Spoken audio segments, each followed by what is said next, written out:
Nama saya SV Anggriani, Nurse Magister Keperawatan. Saya dosen tetap S1 Keperawatan Fakultas Keperawatan dan Ilmu Kesehatan Universitas Muhammadiyah Banjarmasin. Saya memulai karir menjadi dosen pada tahun 2019. Spesialisasi mengajar saya di bidang ilmu keperawatan dengan konsentrasi keperawatan anak. Pada kesempatan ini, saya akan memaparkan salah satu mata kuliah yang saya ampu, yaitu mata kuliah Keperawatan Anak 2 dengan bobot 3 SKS yang terdiri dari 2 teori dan 1 praktik pada mahasiswa semester 5 S1 Keperawatan dengan menggunakan metode Discovery Learning dengan langkah kerja, yaitu yang pertama stimulus atau pemberian rangsangan, yang kedua pernyataan atau identifikasi masalah, yang ketiga pengumpulan data, yang keempat pengolahan data, yang kelima pembuktian, dan yang terakhir yaitu kesimpulan atau generalisasi.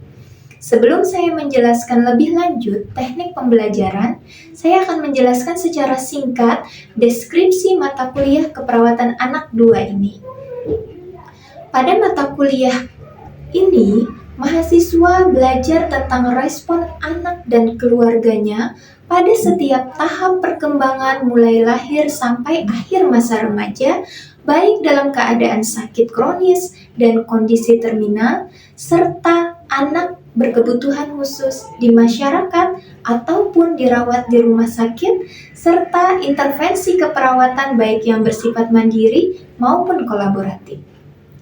Mata kuliah ini juga merupakan integrasi dan penerapan ilmu dasar keperawatan yang membantu mengantarkan mahasiswa untuk mendalami bagaimana melakukan asuhan keperawatan yang profesional atau yang disebut dengan holistik, memberikan pendidikan kesehatan, menjalankan fungsi edukasi bagi klien dan keluarganya dengan menerapkan komunikasi efektif, serta membuat keputusan dengan pertimbangan dan aspek legal dan etik.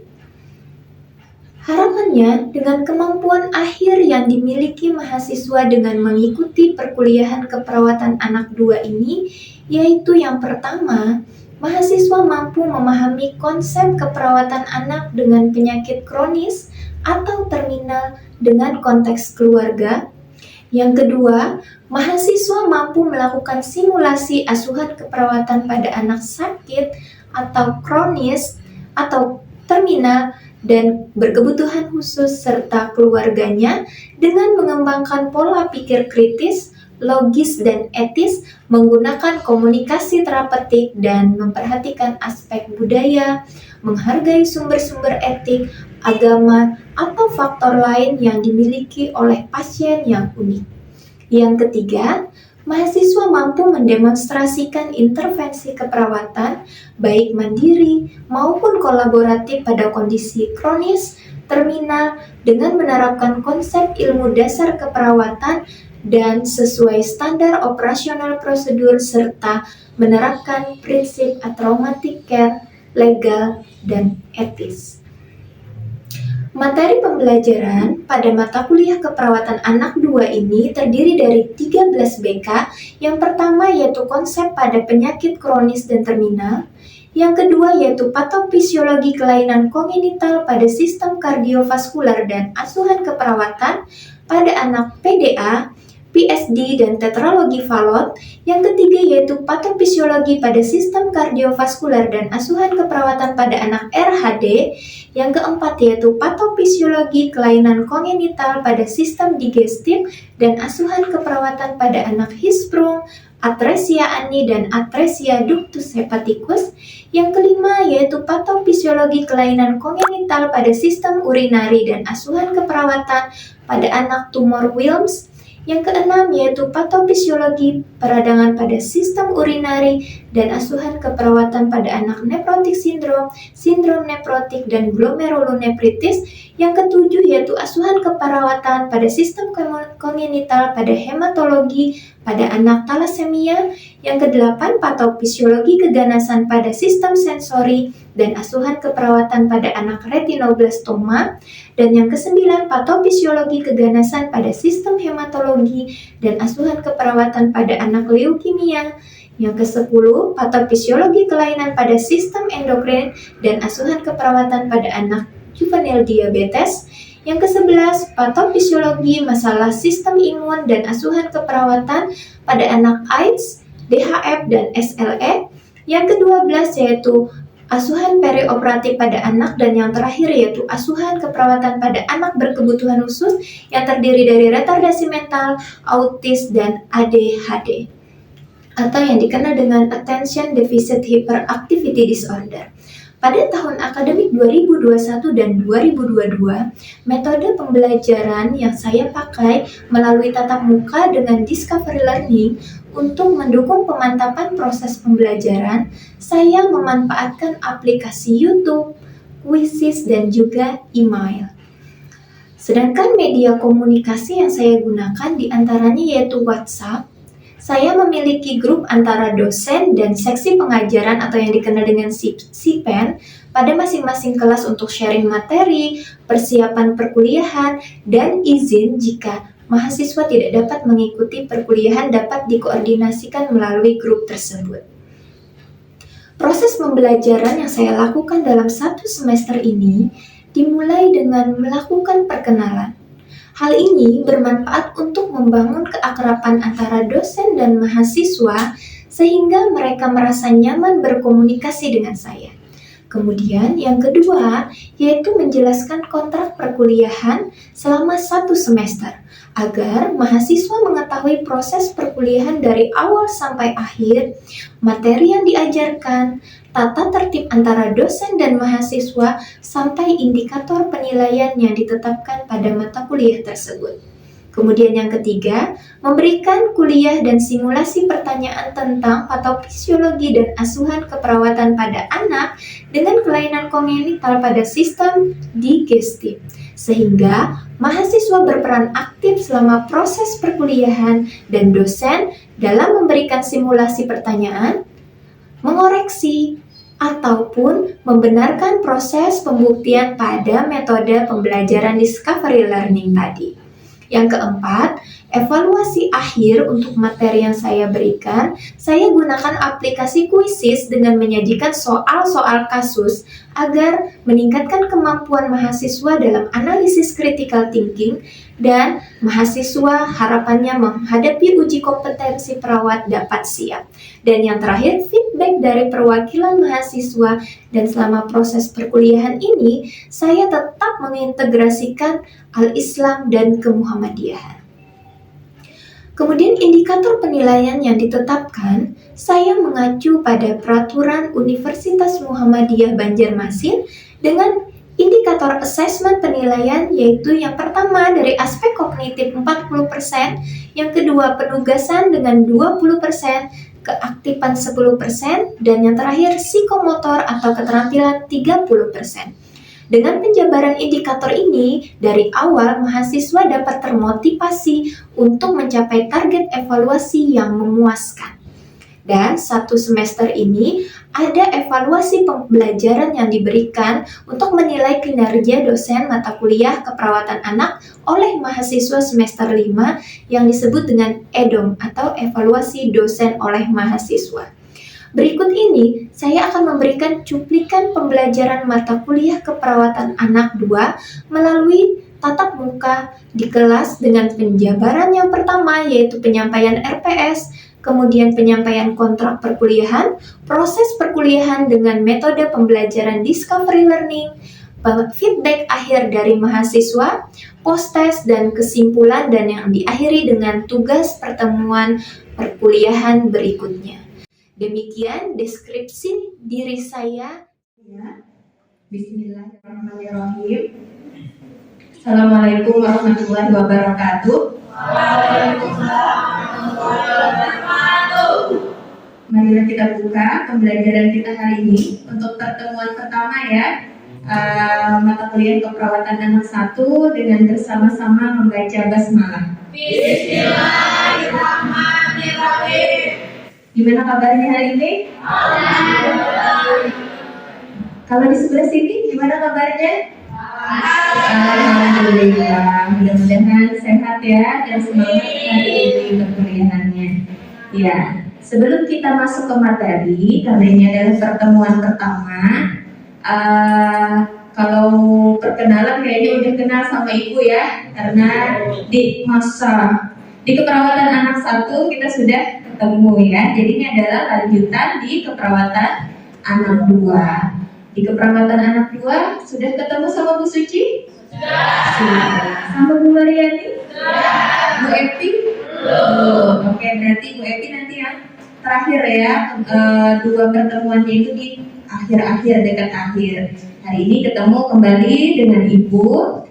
Di sini Ibu selain sebagai dosen keperawatan anak 2, Ibu juga selaku penanggung jawab mata kuliah keperawatan anak 2 ya. Jadi hari ini kita mulai dengan kontrak perkuliahan. Kontrak perkuliahan ya, kontrak perkuliahan ini belum Ibu print, tapi Ibu tampilkan dulu di layar, karena nanti kalau ada tambahan-tambahan yang perlu kita sepakati, bisa kita sepakati bersama. Nanti baru kita cetak ya, dan tanda tangan sipen yang ada di kelas ini dan juga dosen pengajar. Ibu absen dulu lah. Muhammad Arianto hadir? Belum datang. Udah tahu ya kalau hari ini perkuliahannya mulai jam 8.30. Oke. Novita Dewi, oke hadir ya. Putri Harni, Anestio. Oke, nah kita lanjut ke kontrak perkuliahan. Mohon untuk disimak mahasiswa ya. Ini yang Ibu cantumkan adalah kontrak perkuliahan yang masih mutlak di akademik. Jadi aturan yang wajib di akademik. Jika ada yang perlu kita tambahkan, yang kita sepakati, baik itu mengikat Ibu ataupun mengikat kalian, itu semata-mata untuk keberlangsungan capaian pembelajaran keperawatan anak 2 ini ya. Nah di sini di kontrak perkuliahan kita tuliskan bahwa pada hari Jumat 3 Oktober dari manfaat perkuliahan ini ada tertuang di RPS ya. Jadi kalian bisa menguasai teknik dan prosedur pelaksanaan asuhan keperawatan tentunya berbasis bukti. Jadi berdasarkan evidence based. Pada hal ini adalah spesialisasinya ke keperawatan anak. Kemudian juga memahami, menguasai konsep teknologi informasi dan evidence based nursing. Ini juga nanti tertuang di penugasan kalian ya. Kemudian juga memberikan asuhan keperawatan yang terjamin keselamatannya, mampu memberikan asuhan keperawatan pada spesialisasi anak, dan mampu menerapkan asuhan keperawatan berdasarkan nilai-nilai Islam sebagaimana visi misi kita di S1 keperawatan ya. Tidak hanya unggul dan profesional, tetapi juga menerapkan nilai-nilai Islam. Nah, untuk deskripsi mata kuliah, lihat ya. Mata kuliah ini kita berkaitan dengan respon anak dan keluarga. Jadi dari tahap perkembangan sejak lahir sampai nanti remaja. Jadi semua dalam bahan kajian itu nanti ada bercerita tentang bayi, anak gitu ya. Kemudian untuk strategi perkuliahan berdasarkan buku kurikulum KKMI 2015 bahwa direkomendasikan mata kuliah keperawatan anak 2 itu dengan metode ini ya, tidak hanya flat ceramah terus gitu. Tetapi memang kita diharapkan adalah student center learning. Jadi mahasiswa yang aktif, sedangkan dosen itu sebagai fasilitator gitu ya. Jadi metodenya ada ceramah, ada diskusi, discovery learning, cooperative learning, project based learning. Nah, yang tugas kalian itu adalah project based learning, small group discussion, praktikum, laboratorium. Ini adalah jadwal perkuliahan yang ada di ini ya, di jurnal perkuliahan dan juga absen. Jadi disesuaikan dengan materi-materi pertemuan, tanggal dan jamnya ya. Ada tambahan? Cukup? Oke, karena sepakat baik Ibu dan Ibu selaku mewakili tim teaching dan juga mahasiswa, di sini nanti ada tanda tangan Ibu Esme, Ibu Epi, Bu Mariani dan Bu Suci, serta perwakilan mahasiswa Sipen ingin Hafizatul Aulia ya, nanti akan disahkan oleh Ibu Ismadaul. Nanti karena ini sudah di kelas A, B dan bilingual akan berbeda mungkin ya, nanti akan Ibu printkan setelah ini. Oke, cukup ya untuk kontrak perkuliahan. Nah, jadi gambaran mata kuliah keperawatan anak yang pertama nanti ini Ibu deskripsikan berdasarkan pertemuan kita. Untuk pertemuan pertama, yaitu hari ini, kita akan membahas tentang patofisiologi kelainan kongenital pada digestive system ya. Itu masalahnya adalah atresia ani, Hirschsprung, dan atresia ductus hepaticus. Lihat ke metode, jadi mahasiswa ketika lihat RPS kadang lihat materinya aja, tapi lihat metode apa yang dilaksanakan dosen. Oke, Ibu lihat metode apa yang dilaksanakan dosen. Oke, Ibu mengajarnya adalah discovery learning. Nah, hari ini kita akan membahas tentang asuhan keperawatan pada anak dengan sistem kongenital. Sebagaimana kita ketahui di situ ada atresia ani, ada atresia biliar dan juga Hirschsprung. Pada perkuliahan Ibu, mahasiswa Ibu perbolehkan membuka HP ataupun laptop ataupun buku, tetapi hanya untuk media penunjang perkuliahan kita hari ini. Ya, nah, jadi kalau yang membuka WA, nanti mohon maaf HP-nya Ibu pinjam dulu sampai akhir perkuliahan. Ya. Nah, kemudian di sini kita akan sudah tahu metode discovery learning? Apa itu? Mahasiswa aktif, oke, kayaknya lihat RPS Ibu dan alhamdulillah. Ada lagi yang bisa menambahkan dia nanti teman-temannya terarah seperti apa sih discovery learning? Tanya jawab, oke, yang nanya siapa? Mahasiswa atau Ibu? Ibu, apa lagi? Yang jawab siapa? Mahasiswa, oke, tetapi dari apa yang kalian utarakan, Ibu akan memprosesnya bentuk seperti ini. Ya. Jadi setiap mahasiswa yang bertanya, menjawab ataupun memfeedback akan Ibu masukkan. Ini adalah contoh yang di kelas A kemarin. Kata Ibu antusias banget.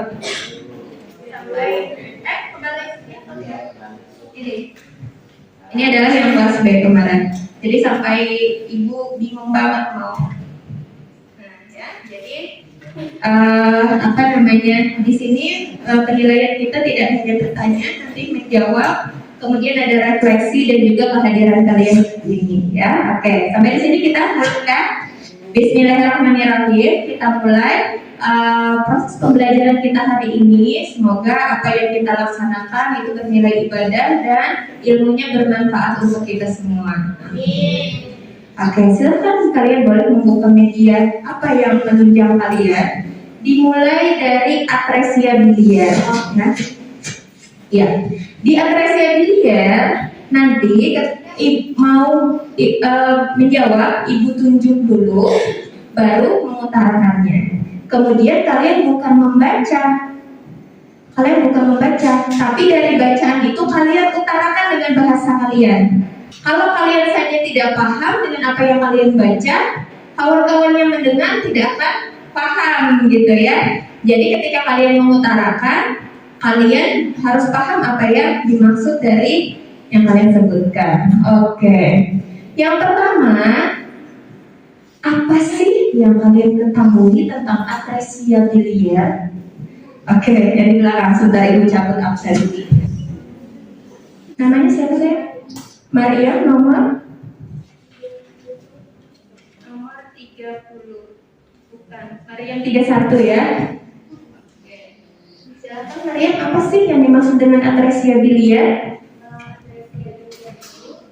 Yang kawan-kawan yang merasa itu penting silahkan catat ya, karena ini adalah proses pembelajaran kita. Atresia biliar adalah penyumbatan saluran empedu ekstrahepatik yang mengganggu aliran empedu pada neonatus. Apa sih yang dimaksud dengan ekstrahepatik itu, Maria? Oke. Mariam boleh membaca dulu sampai tahu ekstrahepatik itu apa sih gitu ya. Oke. Yang lain yang tahu apa sih itu atresia biliar tapi berbeda dengan apa yang disampaikan Mariam. Oke, silahkan. Namanya siapa saya? Pinka. Atresia biliar adalah kondisi di mana terdapat gangguan aliran cairan empedu.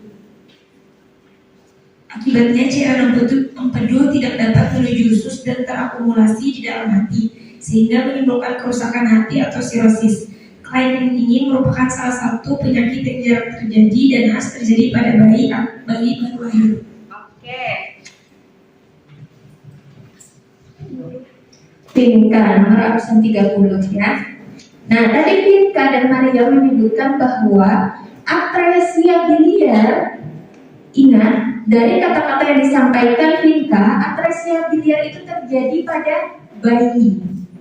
Nah, jadi jangan sampai berpikir atresia biliar ini terjadi pada anak, tapi pada bayi. Atresia biliar itu terjadi gangguan saluran aliran empedu, cairan empedu ya, yang harusnya mengalir ke usus 12 jari. Usus 12 jari itu apa sih? Usus kecil ya. Nanti akan ibu lanjutkan dari apa yang kalian pahami makna atresia biliar ya. Sekarang kita lanjut ke atresia biliar. Organ apa sih yang terganggu? Oke, silakan. Namanya siapa? Namanya siapa saya? Erika. Nah, apa sih organ yang terganggu?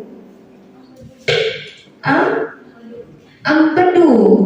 Organ apa yang terganggunya? Jadinya tuh yang terganggu yaitu empedunya Bu, adanya Empedu, ya, ingat. yang menyebabkan hambatan aliran empedu. Yang terganggunya tuh lumen, tractus, extrahepatus Bu. Hepatikus Bu. Oke. Nah, jadi seperti ini ilustrasinya Bintang. Saat ini kita di kelas ini adalah sistem pencernaan. Harusnya ibu ke sana, tetapi terjadi hambatan di sini. Akhirnya ibu tidak bisa ke sana. Kita sampai situ dulu pemahamannya. Berarti yang namanya atresia biliar itu ada sesuatu yang disumbat. Tersumbatnya di mana? Di empedu. Harusnya kita tambahkan lagi, di empedu itu adalah salurannya yang terganggu. Organnya adalah empedu, tapi yang tersumbatnya atau terhalangnya itu adalah salurannya. Ini salurannya. Kita anggap ini adalah salurannya ya. Jadi sekarang kita pikirkan bahwa di sini akan terhambat. Oke, sampai di sini ada yang ditanyakan? Tidak ada, kita lanjut. Kita lihat apa sih yang dimaksud dengan atresia biliar dan lain-lain apa yang kita pelajari hari ini. Kesimpulan dari yang apa kalian pelajari itu ada di video ini ya. Orang tua harus waspada jika kulit anak Anda meningkat, mungkin saja anak atau bayi Anda mengidap penyakit atresia biliar. Penyakit atresia biliar kini kerap terjadi di Indonesia. Namun apa sebenarnya penyakit atresia biliar ini? Kami punya ulasannya untuk Anda. Atresia biliar berbahaya kegagalan fungsi organ hati. Jadi penata laksanaannya itu harus segera dilakukan sebelum bayi 2 bulan. Ibu sebelumnya mewanti-wanti bahwa waktu itu sangat berharga sekali pada bayi atresia biliar. Erika tadi bertanya, Bu, apakah ini bisa lanjut ke sirosis? Bisakah ini hepatitis? Tidak menunggu dewasa, anak-anak itu bisa terjadi. Kenapa? Di sini desak terus, kan mau ke sana, nggak bisa. Didesak terus lama-lama hatinya akan rusak. Awal hepatitis, akhirnya jadi sirosis hepatis.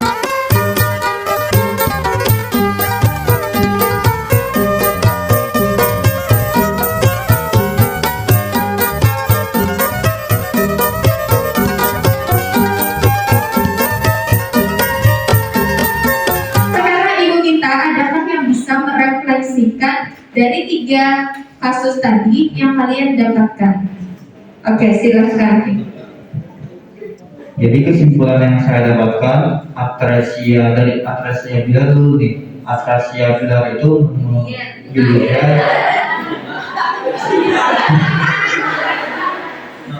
Atresia biliar itu adalah kelainan pada saluran empedu yang akan menyebabkan sirosis hati.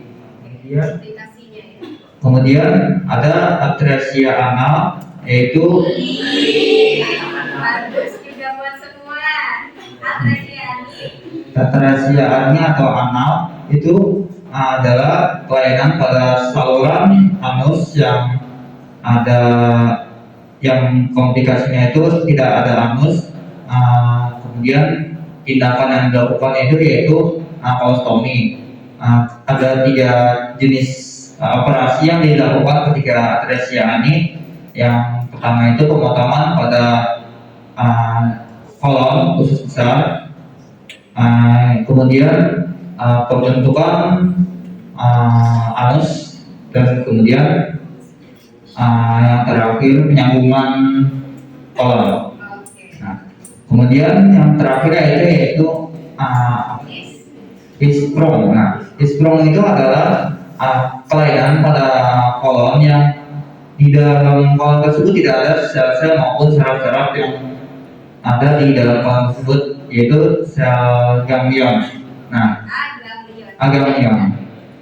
Nah, tindakan yang dilakukan yaitu pemotongan pada sel yang tidak ada ganglionnya tersebut, dan kemudian disambungkan lagi ke anus tersebut.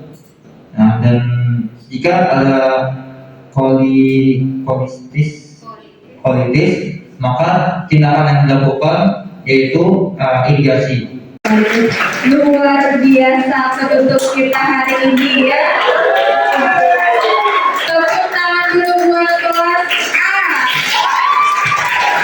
Ya, kalian luar biasa, kalian hebat. Pertemuan pertama ini Ibu rasa walaupun diberi kesempatan hanya 1-2 kali masing-masing individu, tapi Ibu anggap seluruh mahasiswa sudah berperan sangat aktif. Ya.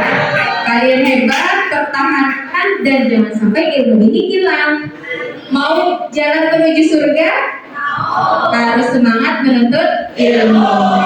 Baik, untuk pertemuan berikutnya kita masih dengan materi yang sama.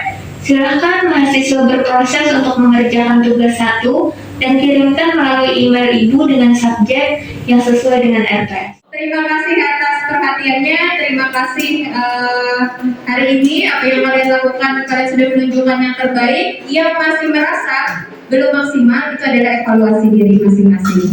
Di situ kita akan mempersiapkan untuk yang lebih bagus lagi untuk pertemuan berikutnya ya. Ibu mohon maaf kalau ada salah, hilang kata. Kita tutup dengan bersama-sama dengan membaca kafaratul majlis. Subhanallahumma rabbana wa bihamdika asyhadu an la ilaha illa anta astaghfiruka wa atubu ilaik. Assalamualaikum warahmatullahi wabarakatuh.